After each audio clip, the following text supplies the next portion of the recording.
there they were lining up not to like Facebook but to unlike or unfriend Facebook. Let's go back down to Canberra now and catch up with Labor member for Brand in Western Australia, Madeleine King. Thanks for joining us, Madeleine. There seems to be a bit of bipartisanship today in that most politicians are pretty angry at what Facebook have done. Yeah, absolutely, Chris. And I might say I'm a long-time listener, first-time caller, so thanks for having me on your show today.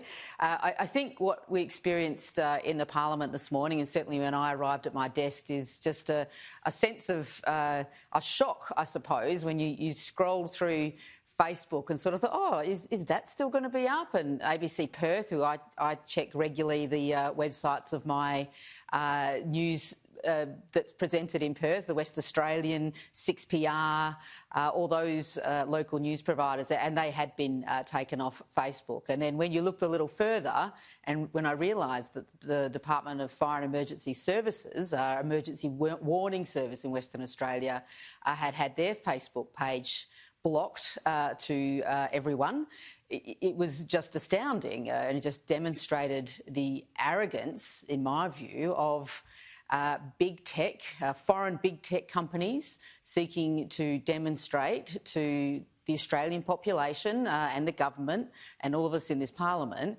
their influence over our information, and it was quite a surprise. I agree with what some of the ministers have said in the footage you just replayed.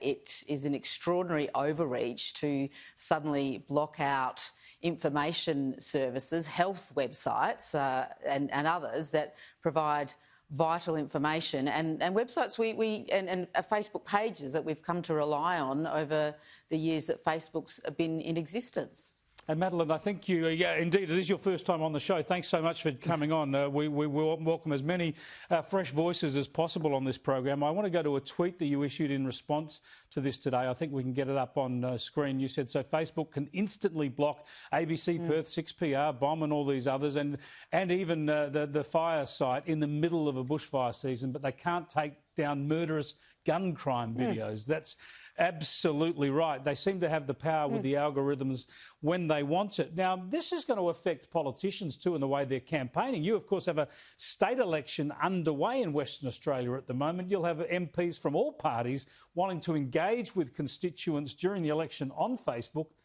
Probably this is going to be largely limited because of these changes.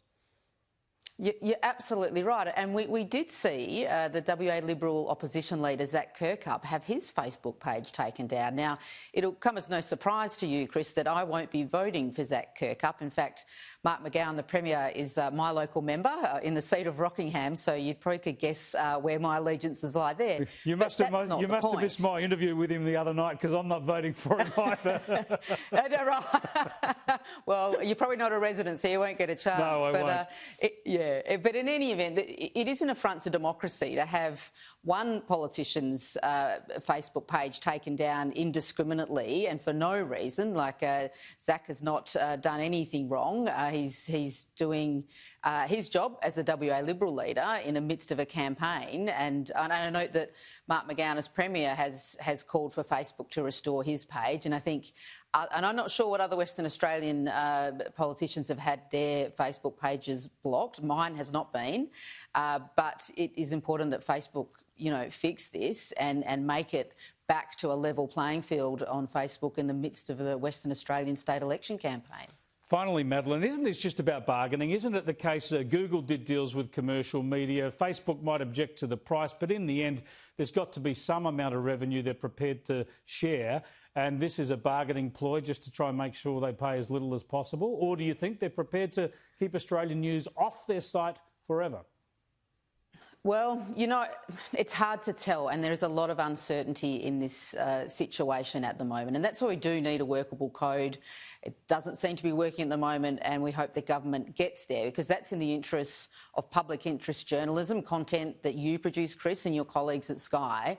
It's important that there is fair payment made for the work that journalists right around this country do, and you know, Facebook didn't start off as a news providing service. It's, you know, social media, quite literally, and connections between friends. So as it's evolved, it's stepped into a space it maybe had never planned to.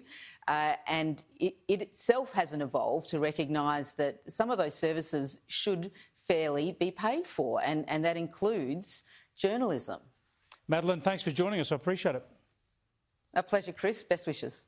Madeleine King there, who's the federal Labor member for Brand, Kim Beazley's old seat over there in Perth. It's worth pointing out here that I think what the government's trying to do here is working. That's why Google have done deals. Now, Facebook, the reason they're doing this is because they fear this legislation. They don't want to be forced to put a price on this content they host. But the fact Google have done a deal and Facebook are going with this ploy shows that this pressure is working, and it is bipartisan. The Labor Party has supported the Morrison government in this, as you just heard from Madeleine King.